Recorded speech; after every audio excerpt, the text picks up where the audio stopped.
This is what the collapsed bridge looks like in the daylight. The ship that hit the bridge crossed over the Patapsco River, a key waterway that serves as a major hub for transportation, for shipping in the East Coast. Traffic at the port of Baltimore has been suspended until further notice. The bridge itself spanned more than a mile and a half. Imagine that, and about 31,000 people use it every single day. I want to now show you what it looks like this morning as the sun is now rising. Understand we are less than a quarter of a mile away from where this collapse happened here. You see that we still have law enforcement here blocking off the area, but when you look down, you can see pieces of the bridge now this morning. Understand that this is a bridge that was here since 1977, and now it is completely gone. 1.6 miles of this bridge gone. This is something that was so impactful for our community in Baltimore area. Understand 31,000 vehicles will travel on this daily according to MDTA, and now this is no longer an option. Keep in mind, this means that the 695 loop that so many would use is completely gone now. We understand that a lot of trucks would use this area, especially since they could not go through the tunnels, especially if they had hazardous material that they need to transport, and now that is no longer an option. Police are still advising people to please not be in this area. They are deterring you. Go through 895, 95 instead. 695 is no longer available. It's something we never thought we would ever have to say, where Francis Scott Key Bridge is completely gone. What you're looking at now, if you're watching us, what you are looking at are all the ships that are stacked up. They're now going to have to turn around and find another port to go to. And that is going to really create a backlog wherever they end up going to. In Norfolk, it's not the entire terminal. It's not the entire port that is closed in Norfolk, but it's the cruise ship terminal that's under reconstruction and repairs, and that is why cruise ships will not be able to go to Norfolk. I'm imagining a number of these cargo ships will, but then the cargo that they're expecting to pick up, it's sitting in Baltimore. So this is an enormous problem. And I can only imagine those cargo ships that are just waiting, I mean, really planning on turning around. I mean, this is the image that they're seeing. You know, we're getting this view right now, but that's what they're seeing right now.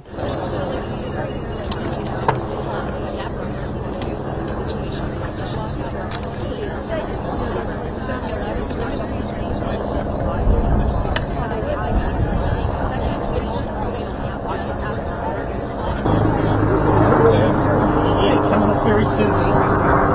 Hey, Red Hat, I got a lemon stand for you. Empty spaces on it. I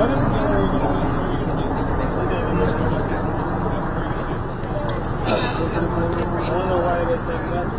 I might be here. She might be here.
How long did it go? 20 minutes. Okay. I didn't recognize it. Sure I did. How long did it go? 20 minutes. Okay. I didn't recognize it. Sure I did. How long did it go? 20 minutes. Okay. I didn't recognize it. Sure I did. How long did it go? 20 minutes. Okay. I didn't recognize it. Sure I did. CBS News Philadelphia reporter Ryan Hughes is at the scene in Baltimore. Ryan, what information do we know about the collapse itself?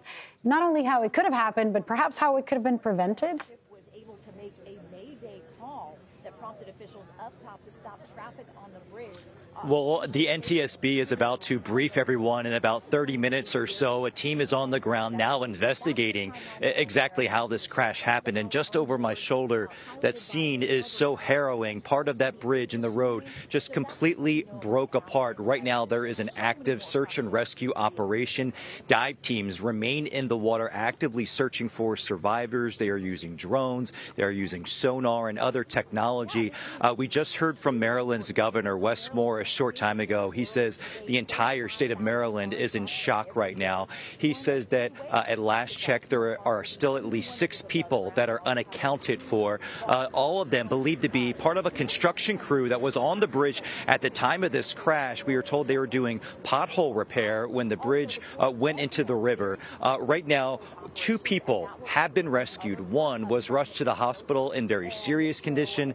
Another survivor was taken out of the water, and we are told that he refused treatment and is said to be doing okay, which is just remarkable. But this is a work around the clock, all hands on deck effort. You have members of the Anne Arundel County Fire Department, Baltimore County Fire Department, and surrounding agencies all pitching in, actively working to search for those survivors. And again, this happened during a time when it was quite chilly in Baltimore, some 40 degrees earlier this morning. That water is also very cold. Dive teams, they had to wait until the sun came up to get into the water. Right now, the Baltimore Harbor, it remains closed. Questions were asked, when will that reopen? What are the impacts going to be? And the governor says that's not the main priority. Right now, the main priority is searching for those survivors and keeping everyone involved and their families in mind. As to what caused this, right now we are being told there was that container ship that issued a Mayday call before crashing into the column. They issued that call knowing hitting the bridge was a possibility. And once they did, neighbors in the area, witnesses who saw this, report that they saw some type of an explosion, and then literally their jaws dropped to the ground when they saw that bridge just drop into the river. Vehicles, we are told, were crossing the span at the time. They dropped into the water, and now again there is an active search and rescue effort searching for at least 6 people that remain unaccounted for. CBS News correspondent Ramy Inocencio is in Baltimore right now. Ramy, let's talk about the atmosphere right now in Baltimore. Of course, the main concern authorities are saying is in rescuing those 7 people who remain missing. But just looking at the bridge and just looking at the map, this is an area that I imagine is going to require a huge shift in people's everyday commute. Yes, absolutely, Lydia. The Francis Scott Key Bridge has been an iconic fixture of Baltimore for nearly the past 50 years. There's shock, there's disbelief that this bridge now is basically just gone. I've been speaking to some Baltimore residents, and they said that it was a gut punch to something that they've known every single day of their lives. As we heard from the governor just now, people drive this bridge as a normal part of life. Another resident said that they thought it was a majestic bridge that they appreciate as they drive over it, something that they can see the surrounding wilderness, that they can appreciate the surrounding waters and the port of Baltimore with it just nearby. But now the fact that this doesn't exist, and the idea that this may not be replaced in the near future, It took about 5 years for the first bridge to be commissioned and then also to be finally built. If it takes that long, it will have massive repercussions on a day-to-day level, as you just talked about, but also economically for the Port of Baltimore as well as for the country and really for ships going around the world. Yeah, I imagine that there is so much that goes through there. Now, you know, one thing that we learned from authorities is that there was a mayday call from the ship that was made before it struck the bridge. I imagine that must have saved a lot of lives. Unfortunately, this happened at 1:30 a.m., not during rush hour. But what else do we know about what happened before the collapse? Sure. So from what we have been told, the Dali cargo vessel left the Port of Baltimore, and shortly thereafter, it was only into a few minutes into its journey, it radioed the Port of Baltimore and said that there was some kind of problem, some kind of malfunction, and they had been starting to lose power. And we even see in the live cam footage from that time, just around 1:30 a.m. in the morning, that they started to lose power. The power went out, power went back on, power went out again. And then at some point, you see this big fluff, this big cloud of black smoke. That is indicative that they tried to steer the vessel somehow to hopefully make it avoid the bridge. We now know that didn't happen, and shortly thereafter we saw that massive shock from that explosion, concrete coming off of the pylon, water splashing off of the ship, and then now we know that the Francis Scott Key Bridge no longer exists. My God. CBS News Homeland Security and Justice reporter Nicole Skanga joins us now. She is in Baltimore, of course. Nicole, you interviewed the mayor earlier today. What did he tell you? Yeah, the mayor told me that right now the priority is rescue and recovery, and his thoughts and prayers, his heart is really going out to these 6 unaccounted for individuals who, you know, law enforcement, rescue teams, U.S. Coast Guard has yet to identify and find. They are all construction workers, we're told. Take a listen to what the mayor had to say. There are still 6 lives that law enforcement is searching for. What more can you tell us about who is still lost? Well, we know that they're all workers from who are working on this bridge, trying to make other people's transit better. And our prayers are with them and their families, but also for our first responders who are we're looking for them right now and risking their own lives and not the best conditions. And that's where our focus is, and that's where it will remain until this is no longer a search and rescue. And obviously the Port of Baltimore, the 9th busiest port, a lot of commerce, a lot of traffic coming in and out. Also the road behind me and the bridge itself, a very important corridor here on the Beltway, a critical infrastructure junction along the I-95 corridor. The mayor saying none of that matters until these rescue and recovery efforts are completed. And law enforcement says that they're in this sort of crucial 8 to 12 hours where they are sifting through debris, not only the ship, but of course the motor vehicles that we know dropped into the ocean when this collision occurred roughly at 1:30 a.m. this morning. Nicole, of course there are a million questions, but what are those main questions, the primary ones that the investigation that's underway is focusing on to answer at this very moment? Yeah, I think the number one question is, who are these unaccounted for individuals? Were they given any warning, any shot when that Mayday call went out in order to evacuate the bridge here? I think there are also some questions regarding the timeline.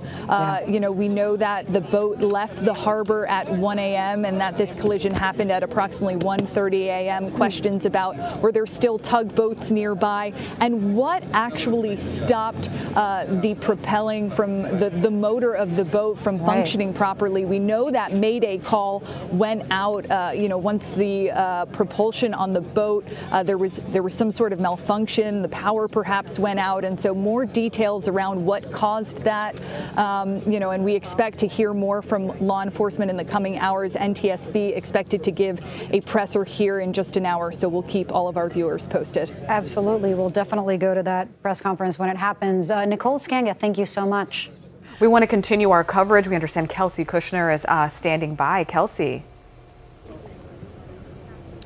Yeah, well, right now we are waiting for that press update from NTSB. You know, they keep pushing that time back. It was going to be noon. Now I'm told it's around 2:30 that we can expect an update. Of course, that's not very welcoming news for people who are sitting here waiting for answers. It's a race against time right now, really, you know, with families who are waiting to kind of find out, you know, what the latest into this investigation is, where their family members may be. But I'm standing here in Dundalk. You can see part of that bridge behind me here. We're going to go ahead and zoom in on it so you can see what it looks like right now. We know that a lot of cars were kind of halted from driving over that bridge early in the morning hours tonight, of course, which Governor Wes Moore said was heroic efforts among crews who responded quickly. You know, I was out here earlier before we got to the scene. We talked to some truck drivers who are parked over at a gas station, a nearby gas station right now. I kind of asked them, you know, how this affects them and their job, to which they told me they're waiting to kind of find out now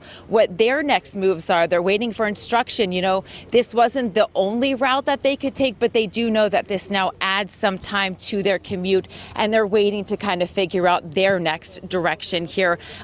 Just a few moments ago, we did see some crew members bring out some additional spotlights, and I can only imagine that those lights are now preparing crews for their, you know, search and rescue into the evening hours. They're preparing to be out here in case the sun, you know, starts to set tonight, and they're still out here looking for some of those family members. But again, like I said, it is a race against time right now. A lot of people out here waiting for an update, waiting for some answers. It is reassuring that there are so many agencies that are out here, but again, a lot of people who are sitting here glued to the TV want to know, you know, where exactly are we at in this investigation? We know 6 people still missing. We want to know, you know, are we finding them? Like, where are we at right now with this investigation? So again, we're standing out here waiting for that press update. Again, it's expected to happen around 2:30 today. And of course, we will let you know if that time does get pushed back again, guys.